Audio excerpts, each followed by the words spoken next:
मुंबईमध्ये साकीनाका गौसिया चाळ परिसरामध्ये 2 ते 3 घरांवरती दरड कोसळली। दुर्घटनेमध्ये 6 जणांचा मृत्यू झाला असल्याची माहिती। घटनास्थळी अग्निशमन आणि एनडीआरएफ पथकाकडून बचाव कार्य सुरू। पावसामुळे अशोकनगर परिसरामध्ये भूस्खलन। आतापर्यंत 6 मृतदेह बाहेर काढले। आणखी 4 ते 5 जण ढिगाऱ्याखाली अडकल्याची शक्यता। डीसीपी गणेश शिंदेंची ही माहिती।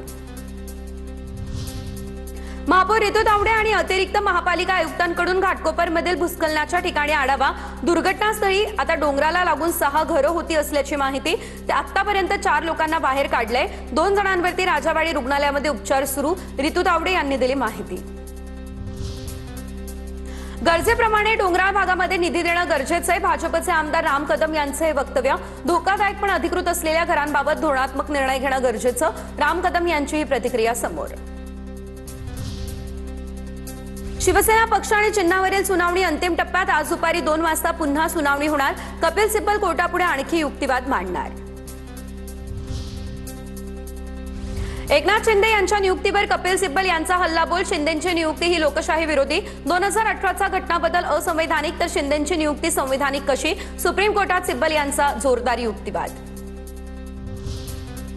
विधिमंडळ पक्षामध्ये फूट म्हणजे राजकीय पक्षामध्ये फूट असा अर्थ नाही। कपिल सिब्बल यांच्याकडून 4 भागामध्ये युक्तिवाद सादर। आयोगाच्या निर्णयावरही सवाल उपस्थित। 1/3 सदस्यांच्या गट स्थापनेसाठी मूळ पक्षाची मान्यता हवी, अन्यथा त्या पक्षाला कुठल्या तरी पक्षामध्ये विलीन व्हावं लागतं। पण विधिमंडळातील बहुमतावरच एकनाथ शिंदेंना शिवसेना पक्ष आणि चिन्ह दिलं गेलं। सिब्बल यांचा हा युक्तिवाद। ठाकरेंना सीएम होऊ देऊ नका म्हणून राऊतांनी बैठक घेतली होती। राऊतांनी उद्धव ठाकरे यांना विरोध करायला लावला होता। संजय राऊतांच्या आरोपांवरती नरेश म्हस्के यांची प्रतिक्रिया।